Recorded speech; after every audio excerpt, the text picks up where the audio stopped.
बच्चों आज के इस वीडियो में हम लोग जानेंगे गुरु मंत्रा 4। जी हाँ, इस गुरु मंत्रा 4 में हम आपको वो ट्रिक बताएंगे जिसमें आप इक्विलेटरल ट्रायंगल के जब दो वर्टेक्स दिया हो और तीसरा वर्टेक्स निकालने की बात हो रही हो तो आसानी से निकाल सकते हैं। जी हाँ, जैसे बच्चों आपने देखा कि वर्टेक्स ए दिया है, वर्टेक्स बी दिया है और आपसे वर्टेक्स सी पूछा जा रहा है। और ये वर्टेक्स सी पूछा जा रहा है कब? जब शर्त पहला है कि ट्रायंगल इक्विलेटरल होनी चाहिए और उसके दो वर्टेक्स दिए गए हैं। अगर आप इसको बेसिक तरीके से बनाओगे तो पक्का 5 से 6 मिनट टाइम लगेगा आपको बेसिक्स बनाने में। क्या करना होगा आपको? एक बार BC एक बार AC बराबर करने होंगे, यानी दो इक्वेशंस बनाने होंगे जहां से फिर आप काम आसानी से कर सकते हो। एक इक्वेशन लगाओगे AB = BC = AC और उसके बाद दो बार सॉल्व करोगे, आ जाएगा। लेकिन उतना करने के लिए हमारे पास टाइम नहीं है और हम चाहते हैं कि इसको 10 सेकंड के अंदर बना ले। तो जो मैं बता रहा हूं उसको अच्छा से सीखो और अप्लाई करो। कभी भी सवाल आएगा आप इस 10 सेकंड के अंदर इसे बना लीजिएगा। जी हाँ, क्या है वो टेक्निक? तो बच्चा पहला है कि आप क्या करना कि जब आपको x कोऑर्डिनेट चाहिए तो x कोऑर्डिनेट जोड़ देना और उसके बाद लिखना प्लस माइनस और √3 भी लिखना। जी हाँ, उसके बाद क्या करना? y कोऑर्डिनेट को घटा लेना और उसके बाद सबको 2 से डिवाइड कर देना। ये हो गया बच्चों x कोऑर्डिनेट। इस C का y कोऑर्डिनेट निकालना है तो सेम कहानी, y कोऑर्डिनेट जोड़ना, मतलब जो निकालना उसे जोड़ना और बाकी दूसरे वाले को √3 के मल्टीपल में ले आके घटाना। और साइन कैसे लेंगे? सर यहाँ अगर प्लस माइनस लिए हो तो यहाँ माइनस प्लस लेना है ऐसे, और यहाँ √3 लिखोगे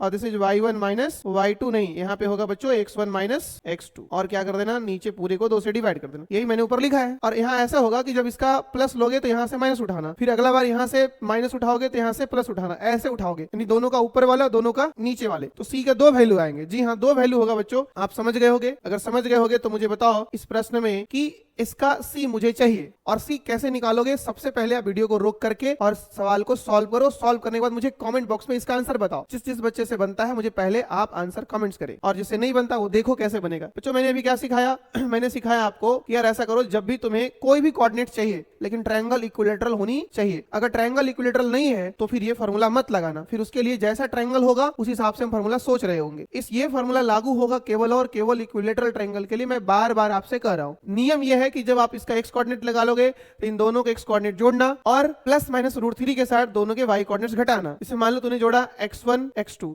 तो y1 माइनस y2 घटा लोगे और डिवाइडेड बाई 2 कर लेना। फिर y कोऑर्डिनेट चाहिए आपको, तो जब y कोऑर्डिनेट चाहिए तो आप क्या करोगे? y कोऑर्डिनेट जोड़ोगे और x कोऑर्डिनेट घटाओगे। लेकिन यहाँ रूल है बच्चों, यहाँ तूने प्लस माइनस √3 लिया था तो यहाँ लोगे माइनस प्लस √3 और यहाँ y जुट रहा है तो x घटेगा। वही रूल से सर x1 माइनस x2। अब x1 और x2 आपको जिसको मानना है मानो, लेकिन पहले डिसाइड कर लो कि अगर मैंने इसको x1 y1 माना है तो ये मेरा x2 y2 है, और अगर मेरा ये x1 y1 है तो ये x2 y2 है। आंसर में कोई चेंजिंग नहीं होगा, फाइनल आंसर सेम ही आएगा बच्चों। तो मानने ना मानने आप पे डिपेंड करता है। ऐसा नहीं अपने मर्जी से कभी x1 यहाँ मान लिए और फिर अगला बार जब सिलेक्शन करना हो तो यहाँ मान लिए, तो गड़बड़ हो जाएगा। एक बार डिसाइड कर लो, उसी से दोनों को सेट करके निकाल लो। तो सिंपलीफाई करा मैंने, देखो यहाँ कितना आ गया? ये -4 + 4 कट गया, प्लस माइनस √3 और ये हो गया y1 माइनस y2। y1 हो गया -4 और y2 हो गया 4, तो ये हो गया -4 -4, ये हो गया -8। ये इसका अपना खुद का साइन है और ये खुद का साइन है। इसको ये इसका पर्सनल है, पर्सनल है तो पर्सनल रहेगा। जो पब्लिकली है वो है बच्चों प्लस माइनस √3 और यहाँ जो पब्लिकली है वो माइनस प्लस √3 और यहाँ से इसका साइन आ गया +4। अब इसका हम जो पर्सनल साइन है उसको नहीं छेड़ेंगे, हम एक बार यहाँ से प्लस उठा के देंगे इसको और एक बार माइनस उठा के देंगे। तो तुम बताओ मुझे क्या होगा? तो आंसर क्या होगा? √3 × -4 कॉमा माइनस यहाँ से उठाओगे तो माइनस √3 × +4। और मुझे विश्वास है कि भाई इसका आंसर आ जा रहा होगा, तो ये हो जाएगा -4 √3। बच्चों इसका भी हो जा रहा होगा -4 √3, तो दोनों हो गए -4 √3 1 √3। अगला बता दो क्या होगा?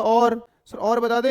चलो जी, अब यहाँ से माइनस उठा लो और यहाँ से प्लस उठा लो। तो जब यहाँ से माइनस उठाओगे तो -√3 और इसका जो पर्सनल साइन है ना सर, इसका जो पर्सनल साइन है बच्चों, इसका पर्सनल साइन वो तो आएगा। हाँ जी वो आएगा, उसको कौन रोक सकता है? तो -4 कॉमा फिर बोलो यहाँ से नीचे वाला साइन उठाओगे, इसका नीचे का साइन क्या है बच्चों? प्लस √3 ले लिए। फिर बताओ यहाँ से साइन, सर ये उठा लो, इसका पर्सनल साइन है तो ये इसका पर्सनल साइन रहेगा। और मुझे विश्वास है कि इसका आंसर आ गया +4 √3 और यहाँ भी आ गया +4 √3। तो ये आपके 2 आंसर हुए, ये भी आपके आंसर हुए और बच्चों ये भी आपके आंसर हुए। तो ऐसे ही इंफॉर्मेटिव शॉर्ट ट्रिक्स पाने के लिए जुड़े रहे हमारे चैनल के साथ। अगर आपने चैनल को अभी तक सब्सक्राइब नहीं करा है तो पहले आप चैनल को सब्सक्राइब करिए और लाइक और कमेंट्स का भी करना मत भूलिए। मिलते हैं ऐसे ही वीडियो के लिए नेक्स्ट वीडियो में।